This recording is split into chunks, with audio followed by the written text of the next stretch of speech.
Hey guys, real quick before we get into today's video, which is going to be a champion guide on Vogoth, who's a new champion I am very excited about, epic champion. Let's open the last of our ancient shards here, 30 to go, so let's see if we can get a lucky legendary or one of those new great epics that have been added to the game, such as Ugo, who is one of, wow, we're 4 for 4 right now, 5 for 5 on the epics, unbelievable. All right, what a way to start the video, guys. Ugo, I'm super excited about, guys. This dude looks really good. On his A1, he has a leech. On the A2, an AoE attack with a decreased defense and block buffs. Very cool. And on the A3, removes all heal reduction and debuffs from all allies, then removes one random debuff from all allies, and heals all allies by 20% of his max HP on a 4-turn cooldown. Also has a passive, increased speed, block damage buff on this champion for 1 turn whenever this champion's last living ally is killed. Pretty cool champion. Looks really cool too. Sorry for kind of, feel free to fast forward if you guys don't care about the shard opening here. But I had the shards. I'm not going to make a video pulling 30 shards for you guys. So let's see what we get here. Now we get Sinesha. Okay, we had a Stagnite there. That was a really good run of epic champions. Rector Droth. Getting a lot of Rector Droths here. We did a big shard opening the other day, and yeah, we pulled a lot of Rectors. Fane, who's not new, but kind of new. Anybody having success with Fane, by the way? Anybody having luck with her in Clan Boss or whatnot? I know a couple people in my clan are. So we don't get any legendaries here, but let's pull the last one and see what happens. And then we're going to jump into the champion guide. Sorry for the little kind of, or maybe not sorry. Maybe, you're welcome for the bonus little shard opening here. What the heck? Let's do the sacreds too. Let's make this a video, guys. Let's make this a video. All right, so we got Blood Feather, no thank you. And we have...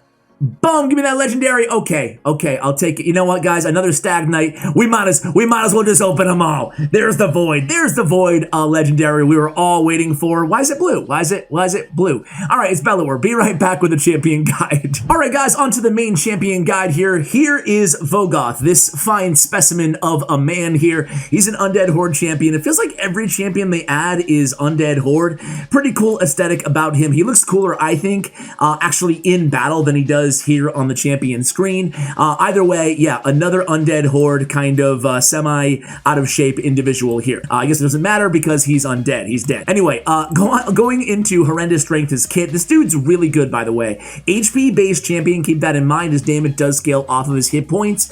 One enemy 3 times. We're going to be choosing Giant Slayer as our tier 6 mastery on this champion. If you need it, you can go with Eagle Eye if you need more accuracy. We'll talk about that in a second with the masteries. But attacks one enemy 3 times.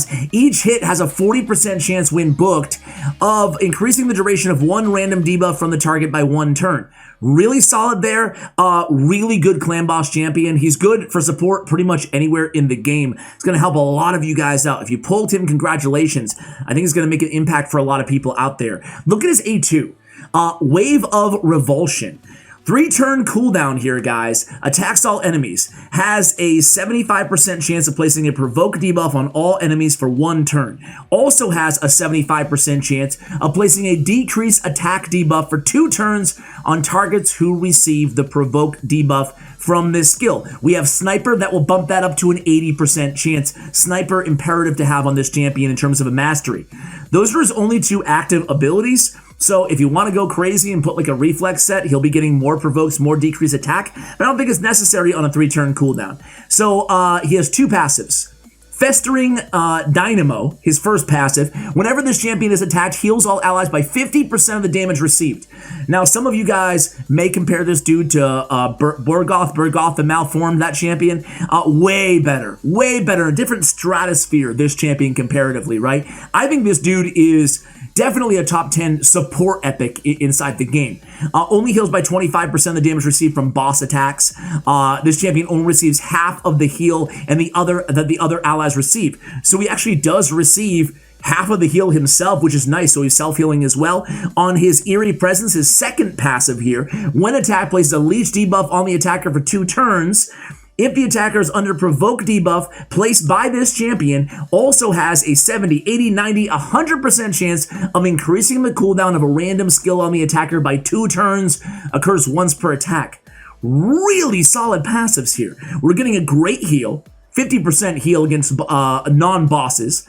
Plus, we have the leech. Great for clan boss as well. Great for passive heals. You guys are going to see this dude is a big barrel of support for any team. His aura is accuracy in all battles by 40. Not the best, not the worst aura to have in the game. As we mentioned here, guys, don't just blindly copy masteries. Do what works for you, given your account, given your champion surrounding this champion, etc., etc. But I think that on Vogoth, I think it's pretty apparent that we do want to go Giant Slayer as a triple hitter on his A1. So we're choosing Giant Slayer as our tier 6 mastery. And again, on the support tree here, guys, we're going to go down the right-hand side, collect the pinpoint accuracy, the charge focus, go down to a Swarm Smiter, get all those accuracy masteries. We're going to pick up Lore of Steel if you have basic artifact sets on him. You can put Lifesteal, by the way, on this dude if you're having problems with him dying. And then you're just like immortal, right? You're keeping him alive and the entire team alive as well through his passives. Went with Evil Eye, and then we went with Master Hexer to extend the duration of any debuff cast by this champion. Won't work on Provoke, but will work on his decreased attack. And we went with Sniper, and that will have a extra 5% chance, again, not on the Provoke, but on the decreased attack. Decreased attack, one of the most important debuffs inside this entire game, can really be the make or break between getting that that battle to 100% success rate, right? So you can kind of auto farm, speed farm using him on your team. So really solid masteries here. In terms of his artifacts, what are we prioritizing stat-wise on this champion? Accuracy number 1, speed number 2. The downside to this champion is right above my head. You can see 89 speed. Very slow, so we want to get as much speed as we can. Also, this dude puts out some damage, man. I was surprised. His AoE is pretty hard hitting. His A1, it's a 3-time hitter. They hit with this build that I have at 100 crit rate, 149 crit damage with 60k HP, which his damage does scale off of. He's hitting for, against waves in level 20 dungeons, he's hitting for around, you guys will see this, around 9 to 12k each hit. So 30 to 40k total damage on his A1. He's hitting, depending on the champion's attacking, obviously, but over 20k on his AoE attack as well. So for a debuffer support champion, he's actually putting out some decent damage. You guys will see in a second. So I'm really thrilled about that as well. So HP, speed, and debuff accuracy is going to be our main concerns with this champion, then crit rate. So a little bit of a difficult champion to build if you want to kind of hit all of those, stats. So what I recommend, guys, is go HP on the ring, go crit damage on your amulet, go accuracy on your banner.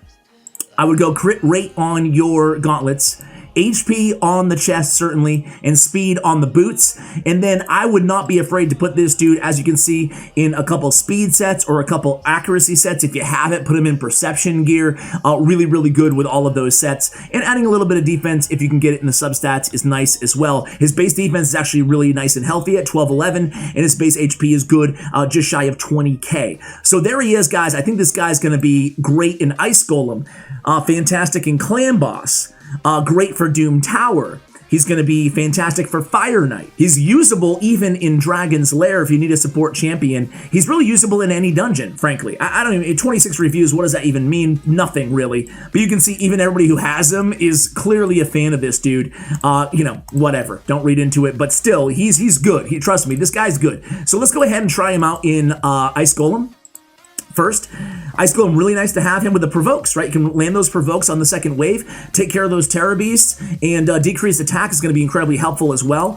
Fantastic champion. Here's the team that we're going to be using him here with Armiger, Dark Elhain, Stag Knight for the debuffs, and Sill of the Drakes. Going to be an easy run, 100% success rate. I ran this team with him 3 or 4 times in preparation for this video. Not even close to anybody dying. Not even close. So you guys can see here, did he just, no, he's in the middle here.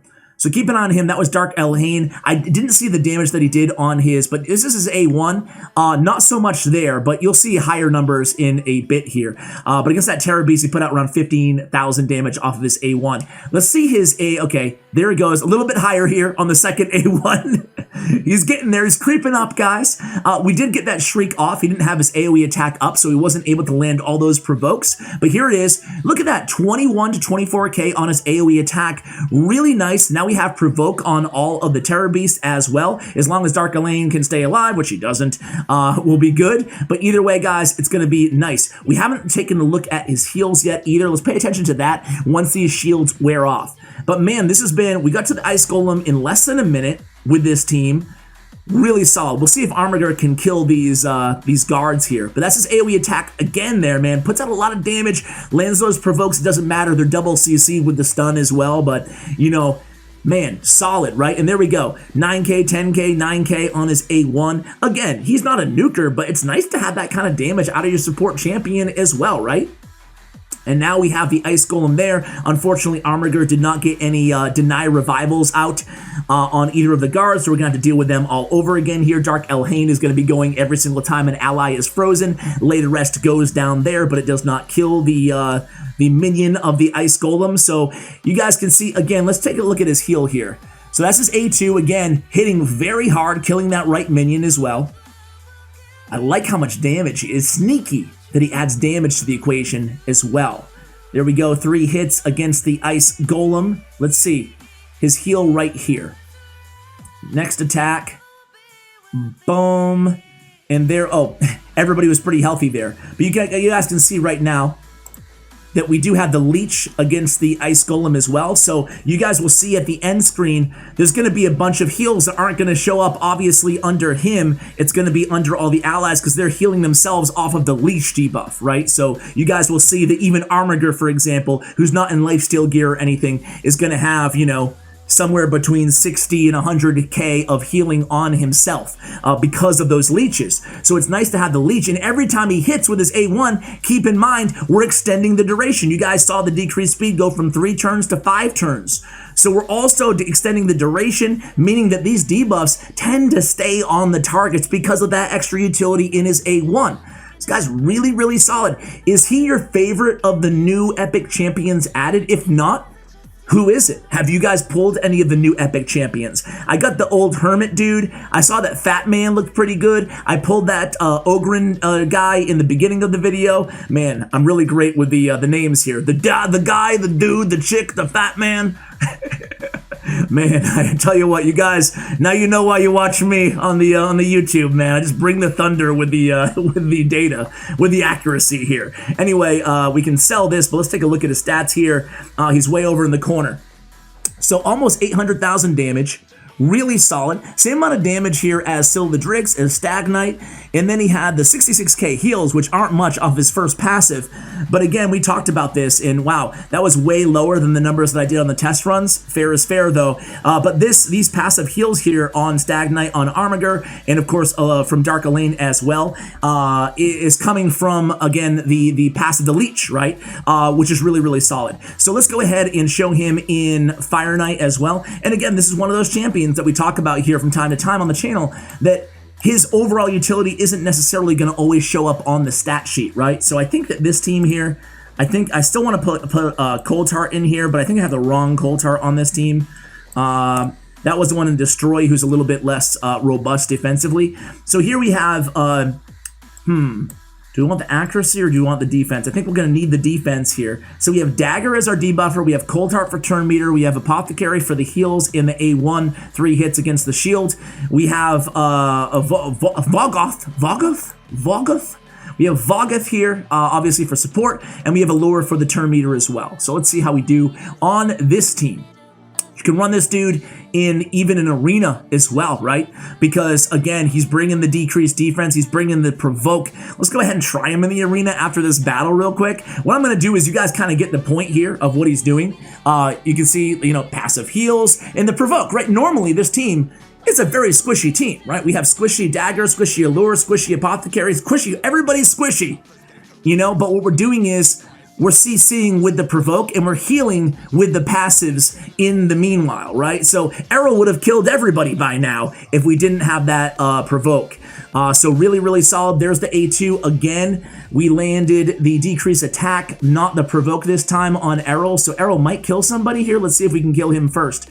And we get the job done. So nice for, great for Fire Knight, right? We got the affinity matchup for Fire Knight 20 on Vogoth. I feel ridiculous saying his name. On Vogoth.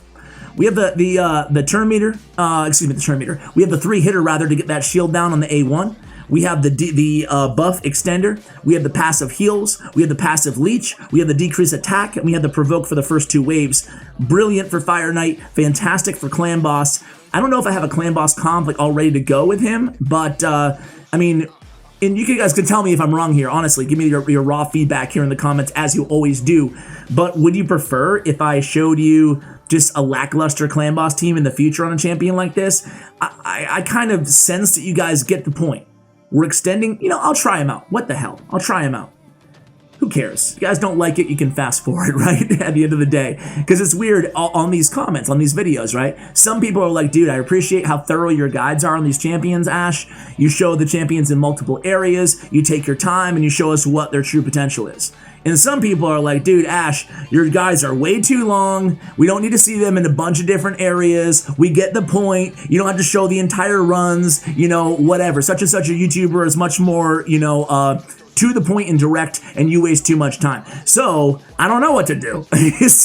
so my mentality always kind of is, you know what? I'll make them longer, and if people don't like it, they can fast forward or stop watching. So here we go. Get the Heart Seeker on. Hopefully that shield stays down, and this is GG's. So I don't know why we're going into Allure is autoing. Okay, I want Allure to keep doing her A1. We don't want any of this A3 stuff. Let's keep that down. And again here, take a look at the debuffs. And he's gonna go in with his A1 right now. And boom, boom, boom, poison, decrease attack, both extended. Really solid. And heal reduction, right? We didn't get the extension on heal reduction, but it's nice on against Fire Knight. It's really nice to have that up there. And it's even if the shield goes back up, it doesn't matter. We won't really have to deal with it at this point, right? And I'm glad that I switched out that other Cold Heart, because I think she would have died probably, because she's so squishy. Like, I have no defense whatsoever on the other Cold Heart. So this one's getting the job done there. And again, we go in, we get some, I didn't even see any debuff extensions there. Remember, it's a 40% chance per hit, but it adds up, right? It's 3 hits. So there you go, guys. Again, getting nice healage on everybody here. Just enough to keep them alive, right? And then we have the passive heal as well at 79k. Put out a decent amount of damage as well. Kind of in line with our debuffer, as we saw with Stagnite, a little bit shy of what Dagger brought to the table, but way more than like a true support champion in Apothecary, who put out 76k in heals itself. So he had the same amount of healage. I can't go back. Here we go. Same amount of healage as Apothecary, almost exactly. But just solid, man. I mean, this team, look at this team again. Cold Heart, Allure, Dagger, Apothecary. It is not like an OP team, and he's carrying this team.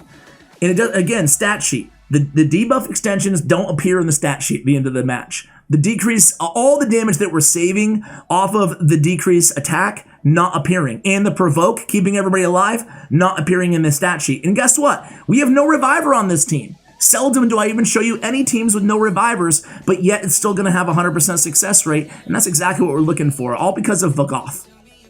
Anyway, let me show you real quick Arena, then I'll show you Clan Boss. I'm not going to show you the entire Clan Boss battle, obviously, but let's go ahead and go for a spin here. Who do we want to face?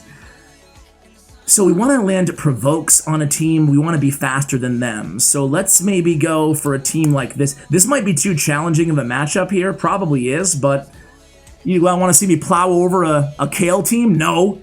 You want to see me actually fight for this, right? So let's put Vogoth in here. He's going to decrease attack. He's going to CC the enemy team. Not sure if they're going to go first, though. That's the problem. Well, let's go ahead and give it a try. Let's go give it a try. Worst that can happen is we lose, and we'll try an easier team. Okay? So here we go. No one gets frozen. That was cool. But now we can block debuffs. And now, are we up next? Oh, everybody got froze. Dude, I was totally, hey, my bad. I don't have Gurgur the Augur. He has a remove buffs before he does his freeze. My bad on that. I didn't know. I just thought he had a freeze, and I was like, no big deal, because I can remove that with, or I can block that with the block buffs. So I guess that's going to be it. We'll keep playing it out here, but I'm now very, very skeptical that we are going to win this one. Just need to get a Trunda attack off, and it didn't happen here. And we didn't show anything either from Vogoth. So that's unfair, because that was my bad, not on the champions. Don't blame the champions. Blame your mediocre YouTuber. Let's go ahead and end this. I wanted him to take one turn to see what he could do with his A2, but he's getting frozen every single time here. But he is staying alive. He could take a hit or two, right? Man, Gurgur the Augur ruining my video, bro. All right, let's do one more. Let's do one more. Let's do... Let's do this team. Let's do this team. Hopefully they're not faster than me. I just want to see what he can do with the provoke and decrease attack here. So we do go first. This time it's going to work out for us. Going to go ahead and put this on. And, he's the slowest on the team. We're going to kill everybody already. Or maybe we won't. Let's see. Okay, we don't kill everybody. All right, so let's land this provoke. So basically what you're going to do is, it's challenging, right? Because you need to build him fast enough. That's where he's going to be a challenge for the arena. But if you can finally get the chance to go here, if you can build him fast enough, you can use him as your CC champion, landing all these provokes. And again, he's going to be taking all that extra damage. That's why I wanted to go into the Kratraxa team. Thought it'd be fun because she's going to put out a ton of damage on him. He's going to self-heal a little bit. He's going to place that leech, going to heal up all of our allies. I think that he's just certainly not an S tier arena champion, but in a similar way that you would use kind of a basher, because he has that increased cooldown skills on enemies who attack him under his own provoke. So you're going to be kind of double crowd controlling the enemy team. Cool arena synergy that's more than you see from a typical decrease attack champion, kind of like, I don't know, Caden or something like that. Anyway, guys, let's go ahead and show him in Clan Boss really quickly here. I'm questioning if I even should have shown that arena. It was a poor job. We're not going Doom Tower, we're going Clan Boss, Ash. All right, so let's go ahead and put him on a Nightmare team here. God, it's been so long since I've used a non-unkillable team. We are against the proper affinity here in Nightmare, so listen, guys, I'm just going to show you how it works. It's not going to be a huge number because I have no team kind of ready to go at all. So we're just going to have some fun. We'll put him in and just see what he does for the leech. And I can kind of show you guys what he's doing in terms of extending the debuff duration. So let's put Bad L on the team as well. Let's put a non-legendary debuffer to make it a little bit more friendly of a team. So let's put, like, I'm adding Bad L because all those poisons will be nice because we can extend them every single time he goes into his A1, right? So let's put Apothecary on this squad as well. We'll put him in the lead for like a defensive aura. And who else can we put in here? I guess, why am I taking forever to find them? Okay, Apothecary, and what else do we need? A decreased defense. So maybe actually we'll put Tyrell on this squad as well. Tyrell has actually, you know what? Trying to think of somebody who has decreased defense but not decreased attack. Because with the extender, we can essentially keep that decreased attack up there on him 24/7. One sec, let me make a team, I'll be right back. All right, guys, so we have Valkyrie, Steel Skull, Stag Knight, Bad L, and Vogoth in the lead. We don't have any defensive aura, which is unfortunately the case here. Yeah, we really don't have much of an option, so we'll go with the accuracy. What the heck? We're not going to do a ton of damage with this team, now that I think about it. We do have counterattack with the a little bit of poison on the A1. As we go into Clan Boss here, I kind of want to ask you guys, and I'll give my opinion at the end of the question, right? Is number one, do you guys think that unkillable comps, which is what I'm so used to doing, obviously, I imagine a lot of you guys are too, or speed tuned, I guess unkillable, just unkillable. Do you think it's good for the game overall? Do you think that it boxes out other champions, you know, the man-eater comps and stuff like that, the Batman comps, which I personally use? My opinion is I can see that argument. The reason I asked this, I actually saw somebody commenting this on one of my videos. So I can see that argument. I would not want them to nerf unkillable compositions personally inside the game. I think it's cool. I think it's strategic. I think the people who thought of these unkillable comps are absolutely brilliant. However, I will say, I will agree with that guy who commented that, and I apologize for not having the comment handy. I will agree with one thing. I think that it does, to his point, it does kind of put the Clan Boss meta in a very small box, right? And it's kind of brainless. Once you have it down, like once you copied what the brilliant people thought of, it's you know, it's 20 minutes just staring at your device in the corner or whatever it is, you know? So my opinion would be, don't change. I don't want to nerf unkillables. I don't want to change unkillables on this current Clan Boss. However, when I interviewed Cirilla, she mentioned that Hydra Clan Boss, or whatever the next iteration of Clan Boss 2 is, should be coming towards the second half of 2021. And I would like to see maybe the next Clan Boss not be able to use like the same old unkillable team. So I wouldn't touch it for now. I would save it, you know, because people invested a lot in these champions, obviously, in the artifacts and everything else to get it fine-tuned. I would not want to see it nerfed to the ground for the current Clan Boss, but for the next one, I think it'd be pretty cool. Anyway, guys, we'll see how this team does. I'm gonna come back at you when we're finished here on this battle, and we'll see what we can do. But so far, so good. All right, guys, so not too bad. Vogoth at the end of the day put out about 1 million in heals, actively or with his passive, but with his leech obviously helping out for Valkyrie and Stagnite as well. Put out 5 million damage as well, so not too shabby. Put out basically the same amount of damage, a little bit short of Bad Alcazar. Guys, that's gonna do it for today's video. Let me know what you think of this champion, and as always, take care, guys.